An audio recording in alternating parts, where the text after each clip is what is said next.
among among the materials given, which one shows strong diamagnetism? Okay, strong diamagnetism കാണിക്കുന്ന material ഏതാണ് എന്നുള്ളതാണ് ചോദ്യം. Okay, ഏതാണ്? ഇതെല്ലാം തന്നെ ഡയമagnetic മെറ്റീരിയലാണല്ലേ. കോപ്പർ, സിൽവർ എന്നൊക്കെ പറയുന്നത്, കോപ്പർ, സിൽവർ, ബിസ്മത്ത് ഒക്കെ ഡയമagnetic മെറ്റീരിയലാണ്. അലൂമിനിയം മാത്രമാണ് ഇതിനകത്ത് പാരാമാഗ്നറ്റിക് ഉള്ളൂ. ഓക്കെ, അപ്പോൾ ഇതിനകത്ത് പറയുന്നുണ്ട് സ്ട്രോങ് ഡയമagnetism കാണിക്കുന്ന മെറ്റീരിയൽ ഏതാണ്. അപ്പോൾ ഇതിൻ്റെ ആൻസർ വരിക ബിസ്മുത്താണ്.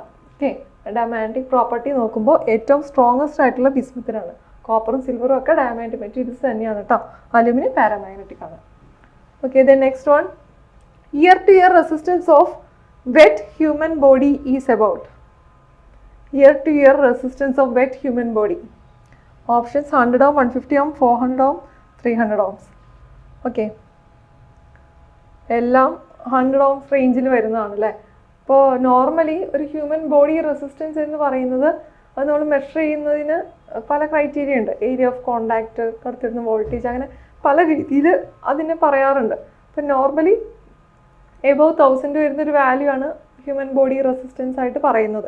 അപ്പോൾ ഇവിടെ പറഞ്ഞിരുന്ന ഒരു വെറ്റ് കണ്ടീഷനിൽ റെസിസ്റ്റൻസ് എത്രയാണെന്നുള്ളതാണ്. അപ്പോൾ വെറ്റ് കണ്ടീഷൻ ആകുമ്പോൾ റെസിസ്റ്റൻസ് കുറയും, അറിയാമല്ലോ.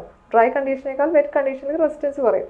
യൂഷ്വലി ഡ്രൈ കണ്ടീഷനിൽ ഒരു 10,000 എബവ് റേഞ്ചിലേക്കാണ് റെസിസ്റ്റൻസ് ഉള്ളത്. അപ്പോൾ വെറ്റ് കണ്ടീഷൻ ആകുമ്പോൾ റെസിസ്റ്റൻസ് കുറയും. അപ്പോൾ PSC പ്രൊവൈഡ് ചെയ്തിരിക്കുന്ന ആൻസർ 100 ohms എന്നുള്ളതാണ്. ഇത് PSCയുടെ ആൻസറാണ്.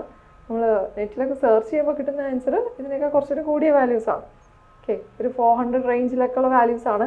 അതിൽ PSCയുടെ ആൻസർ 100 ohms ആയതുകൊണ്ട് അത് എഴുതാം. Okay, next question, the major cos of creeping error in induction type energy meter. Induction type energy മീറ്ററിൽ ക്രീപ്പിംഗ് എറർ എന്തുകൊണ്ടാണ് ഉണ്ടാകുന്നത്? എന്താ ക്രീപ്പിംഗ് എറർ എന്ന് പറഞ്ഞാൽ? എനർജി മീറ്റർ, ഏതാ ഇൻഡക്ഷൻ ടൈപ്പ് എനർജി മീറ്ററിൽ ഒരു ഡിസ്ക് ഉണ്ടല്ലേ, ആ ഡിസ്കിൻ്റെ റൊട്ടേഷൻ വെച്ചിട്ടാണ് നമ്മൾ എനർജി കാൽക്കുലേറ്റ് ചെയ്യുന്നത്. അപ്പോൾ ആ ഡിസ്കിൻ്റെ റൊട്ടേഷൻ അതിനകത്തേക്ക് കണക്ട് ചെയ്തിരിക്കുന്ന ലോഡ് അനുസരിച്ച്, കറണ്ട് വോൾട്ടേജ് അനുസരിച്ച് അല്ലെങ്കിൽ പവർ അനുസരിച്ച് വേരി ചെയ്യുന്നൊരു കാര്യമാണ്.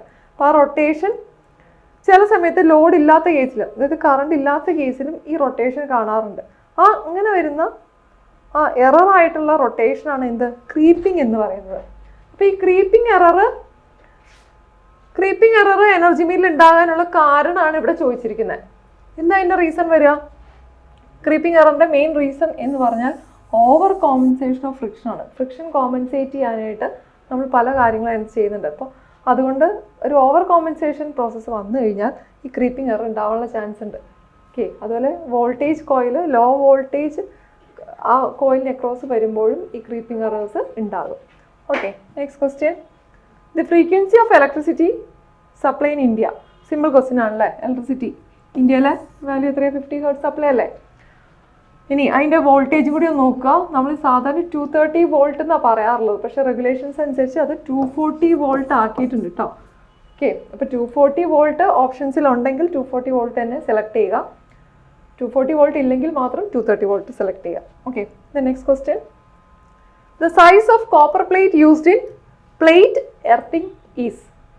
പ്ലേറ്റ് എർത്തിങ്ങിലെ കോപ്പർ പ്ലേറ്റിൻ്റെ സൈസാണ് ചോദിച്ചിരിക്കുന്നത്. ഓക്കെ, ഏതാണ്? നമ്മൾ റിപ്പീറ്റഡ് ക്വസ്റ്റ്യൻ ആണ്, നേരത്തെ ക്വസ്റ്റ്യൻ പേപ്പേഴ്സിലൊക്കെ കണ്ടിട്ടുണ്ട്. Okay, 60 centimetre, 3.15 mm. Okay, length, breadth, thickness. അപ്പോൾ കോപ്പർ പ്ലേറ്റ് ആകുമ്പോൾ 3.15 mm ആണ് വേണ്ടത് എന്ന് ഓർക്കുക. ഏതാ? കോപ്പർ പ്ലേറ്റ് എർത്തിങ്ങിൽ കോപ്പർ പ്ലേറ്റിന്. ഓക്കെ.